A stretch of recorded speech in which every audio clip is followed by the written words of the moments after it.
socdaalkaygana waxaa socaaleh aan u socday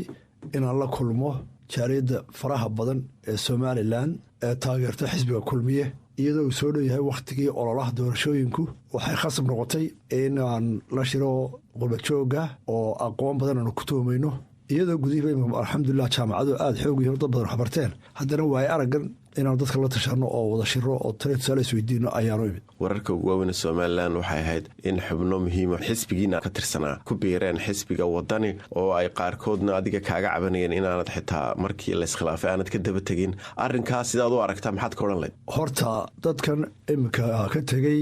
xukuumadda badankoodu hore umay ahayn dad howlwadeena ka ah xisbiga kulmiye waxay u badnaayeen dad iskoodu shaqaysta ama hay-ada ajnabiga ama hay-adaha un-ka oo kale u shaqeeya ama ganacsata xawaalado telefoonno ka shaqeeya hase yeeshee markii uu xisbiga kulmiga guulaystay ka soo qayb galay xukuumaddii oo madaxweynuhu xilal u dhiibay markii dambena xilalkii madaxweynuhu dhiibay iyagoo xukuumaddii ah ayay iscasileen way jiraan dhowr qof oo xisbiga raggii xisbigaha ka midi oo baarlamaankiiya ku jiraa laakiin dadkan kale badankoodu waxay xisbinimada ku ahaayeen xilkii wasiirnimada ee ahayeen dee aniga xoyska waanaa qaban iyagaa doortay inay tagaan iyagaa doortay inay meel kala tagaan oo ila noqon weyd dee markaa qofku waa u xor ra'yigiisa iminka sidaad sheegtay doorashadii baa loo diyaargaroobayaa doorashadii haddana mar walba madmadow unba soo baxaa iyo way dib bay u dhacaysaa iyo hay-adii caalamiga ama lacag bixin dowladdiiba lacagteedii soo shubin xaalkii doorashadu imika halku maraya muusow xaalka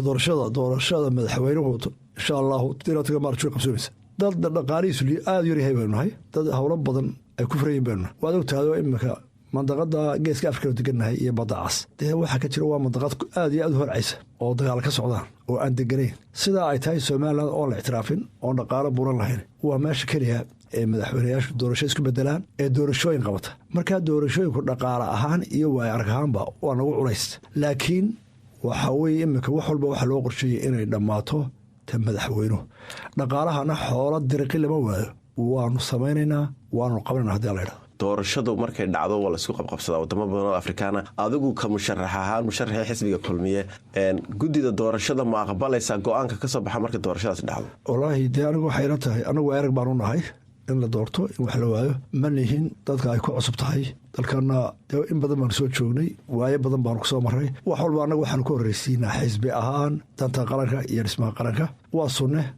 kulmiye maanta ka joogo oo aniga iyo berri ka iman doonaba in mar walba uu danta qaranka hormariyo somalilan guud ahaan waxay raadinaysay ictiraaf iyo aqoonsi 25 sannadood haddana caalamkii wuxuu leeyahay hala midoobo idinkuna ictiraaf waa weydeen soomaali laysu keeno oo aad midoodaan maxaa ku diidan tihiin marka horta ictiraaf manaan waayin uu soo socdaa waanu helaynaa insha allah annagu waxaanu qabnaa in soomaaliya iyo somalilan halkii 60kii ku noqdaan laba qaran oo madax bannaan oo jaara